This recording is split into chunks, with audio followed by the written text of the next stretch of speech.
World Boxer à Paris dans le 18e au 221 rue Championnet. Alors ça faisait longtemps qu'on n'en avait pas présenté. C'est la, j'allais dire Bulite, c'est plus Bulite, puisque maintenant ça s'appelle Blue Rock. Alors pourquoi ça a changé de nom? Pour moi, on a essayé d'avoir des explications, mais c'est un peu vasouillard. En réalité, on sait pas trop pourquoi. Il y a peut-être un truc un peu compliqué derrière.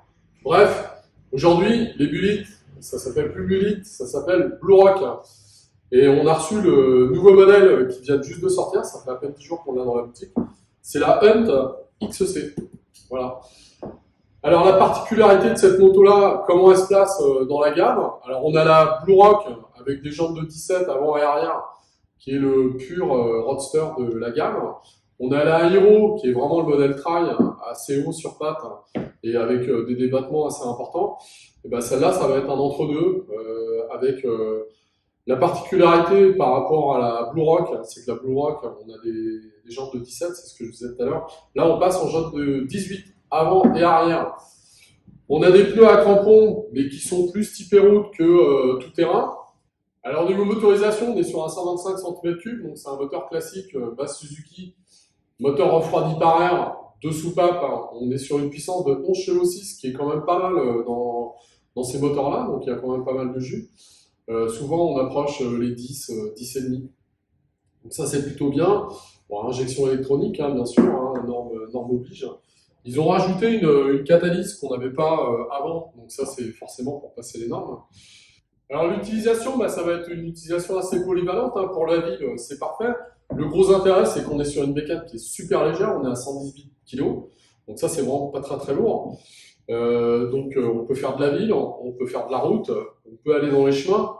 Il y a pas mal de confort parce que le débattement est assez important. On a gagné des amortisseurs à bonbonne séparée, ce qu'on n'avait pas sur les Blue Rock, donc ça c'est plutôt bien. Moi je trouve qu'au niveau finition, il y a eu un gros gap qui est passé par rapport à ce qu'on avait sur les anciennes générations, surtout au niveau tableau de bord. Donc, ça c'est assez génial ce qu'ils ont fait, donc on a un tableau de bord qui est vraiment complet. Alors tout est digital, on a le contour, on a le compteur, on a la jauge à essence, on a le voltage de la batterie, on a l'heure et on a les rapports enclenchés. Donc pour les gens qui débutent, souvent on est un peu paumé, tiens je suis en 3, je suis en 2, on ne sait pas trop, là on l'a au tableau de bord.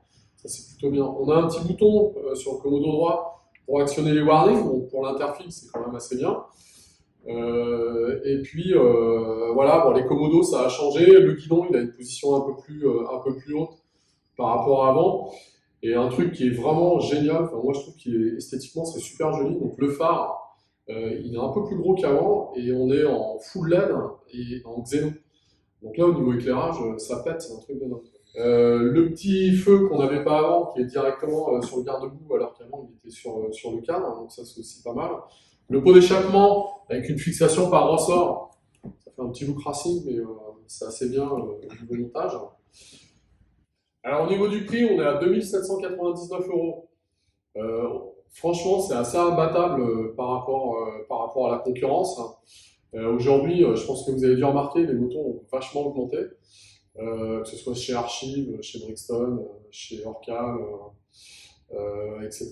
Donc ça a pris 400, 500, on a même des motos qui ont pris 600 voire 700 €. Alors ça, c'est dû au transport, je pense que vous le savez. Là, très franchement, ça n'a pas fait un gap énorme par rapport à ce qu'on avait avant, donc c'est plutôt pas mal. Donc le prix est vachement contenu, et puis avec une finition qui a vraiment monté par rapport à avant, avec un équipement qui est quand même nettement supérieur. Voilà. Alors au niveau hauteur de selle, j'ai les deux pieds à plat, c'est un poil plus haut que la Blue Rock, mais c'est pas déconnant. Je vous rappelle ma taille, j'ai pas grandi, toujours 1m73, je suis pas un géant non plus. Au niveau du bruit,